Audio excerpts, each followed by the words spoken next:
Okay, so welcome. I will be talking about a comparison of skin detection algorithms for hand gesture recognition today. Just to give a bit of context about behind this, we're looking at, or an investigation was done into using skin extraction and detection to remove background information for hand gesture recognition.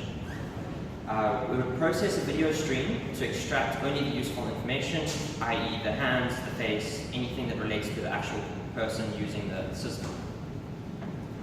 The agenda for today will give a bit of background into skin extraction and detection, then we'll look at the color spaces that we used for the system, we'll look at the actual algorithms that were implemented and compared, finally we'll take a look at the results and the conclusions of the investigation. So skin detection is a form of image processing where we look at removing skin color or skin from an image. Normally you'll use thresholding techniques to actually look in a particular range of colors and say, okay, this color relates to skin or does not relate to skin. We'll extract that region from the image and hopefully remove unnecessary background information.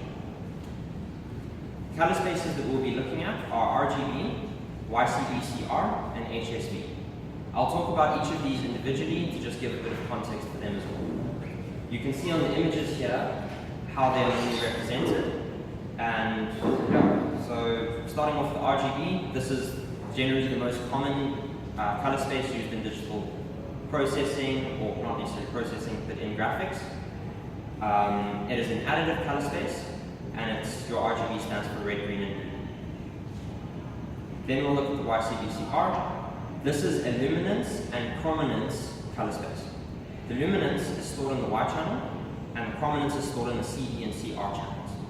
It is the difference between the blue and the luminance channels for CD, and the difference between the red channel and the luminance for the CR. This is commonly used in video and image compression, as there's a lot of redundant color information that can be removed. The HSV color space looks at hue, saturation, and value representation. The hue is generally the specific color that you're looking for, whereas the saturation is how intense that color tends to be. With being at zero, it's completely grayscale, whereas at maximum, it's there's no white component in that color, so it tends to be quite, I suppose, saturated is the best word. Then the value is the brightness of the color itself. So you can range that from white to dark, and you can make the color very bright or very dark. The three algorithms that we used for skin detection and extraction were YCBCR thresholding, RGB-H-CRCD thresholding, and a KNN classification. The YCBCR thresholding looks at the chromiance channels in the YCRCD color space. We look at particular regions in this color space, and we extract those regions as they commonly relate to skin color. The usefulness of this color space is it is independent of ethnicity and brightness of the image, as luminance is extracted from that color space. Then in the RGB-H-CRCB thresholding, we're doing a similar process where we're extracting a particular region, where we're looking at three different color spaces to do this. We use this kind of thresholding to actually improve our accuracy of the thresholding techniques itself. Hopefully getting more skin pixels, or determining the more pixels of skin and not non-skin. Then lastly, we did a KNN classification for this investigation, where we took a data set of RGB values and their corresponding classification of whether they're skin or non-skin. We trained the KNN classification model on this data set. We then tested all of these algorithms on the Prathapan dataset, which is a set of ground truth images where you have a wide variety of people of different ethnicities in different background scenarios with a ground truth value for it, so that you can identify where the skin is and where the skin isn't to test our actual algorithms. To get a representation and a metric for our accuracy of our algorithms, we use these equations. We started off with the skin detection accuracy, where we look at the number of skin pixels detected and divided it by the total number of skin pixels in the current image. Then we looked at the non-skin detection accuracy, where we did the inverse of that and looked at the number of non-skin pixels detected and the total number of non-skin pixels in the image itself. Finally, our total accuracy is a multiplication of these two metrics. Here are some of the results for our actual result, or for our investigation. In the YCBCR thresholding, it was very volatile. You could get high, or you could get a large amount of pixels classified as skin, but with a lot of non-skin pixels being also classified as skin. This would result in a generally a low overall accuracy, as if you used a completely black image, or if you blacked out the entire image, you would still get a 50% of non-skin, or you'd get 100% of non-skin pixels being detected correctly. Whereas if you used the original image, you'd get 100% of the skin pixels being detected correctly. That's why we looked at both metrics, or both properties, to get the total accuracy. This result had an average accuracy of about 62%, with a standard deviation of 20. The RGB-HCRCB thresholding had a similar result. This was our most accurate algorithm, and it only had an average accuracy of 67% and a standard deviation of about 19%. Then the KNN classification was relatively the same to the the YCRCB threshold.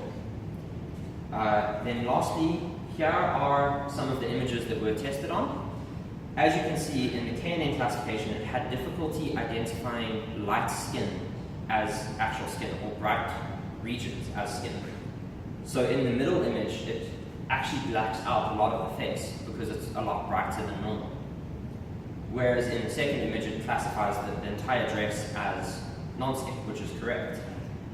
In the RGB-H-CRCB thresholding, we have an opposite problem, where it took very bright regions and as skin, sorry. And that's why the man's white shirt in the top image is actually classified as skin, and parts of the dress in the bottom image are also classified as skin. Then in the YCBCR, you have almost an in-between point, where you're getting some of the face being classified as skin, but the dress and the shirt are being blacked out. In conclusion, the skin detection algorithms were not really viable for hand gesture recognition. The algorithms were too inaccurate and too inconsistent for our system. This was due to variations in background image and in lighting of the current image that was being taken. When we tested this with our hand gesture recognition software, it actually reduced the overall accuracy of the system itself. My colleague in the next presentation will also discuss that hand gesture recognition software further. Thank you for listening. Are there any questions?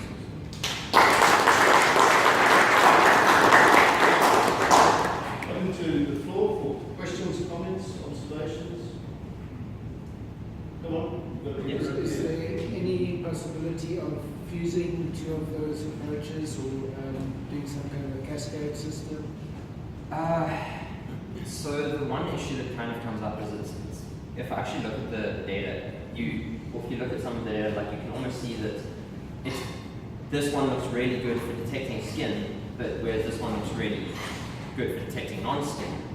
The problem that comes up is because you have the ground truth, you can actually get that kind of analysis. So when you actually try to merge two, I suppose you could actually make the accuracy worse, or you could make it better. There's not really an accurate way to tell whether it would be. In many ways, this RGB-H-CRCB does merge a few methods, because it looks at the different color spaces and actually creates better representation and refines the color spaces that you look at. But apart from, and you can use Boolean logic to try to classify it further on. But apart from that, it doesn't seem like, it's very tricky to get right, because when you have backgrounds that have skin color in them, it classifies those as skin. Yeah, I hope that kind of answers the question. Any other questions? Yes. Based on the results that you are achieving, is it fair to say that the skin detection problem is still very much open, has not been solved? I would say so, to some extent. There are other algorithms that have been proven to have some success. In my research, I did come across some papers where they did show that they had quite a lot of success with these algorithms that I tested. But then when I went and re-implemented them and tested them myself, I had less success to it. I would say that it is still very open. And one of the techniques that I have actually come across with, and that we weren't really able to use for our implementation, was that they use a Viola-Jones algorithm to look at the facial features. Then they take those facial features and get the color thresholding values from that part in the image itself. And they can use those to then extract the skin more significantly. For our purposes, that actually just created too much latency in our system that we couldn't really implement it effectively, because we needed to process this on every frame of an image to then classify it further. I would say that it is still a topic though. Excellent. Thank you. Well done.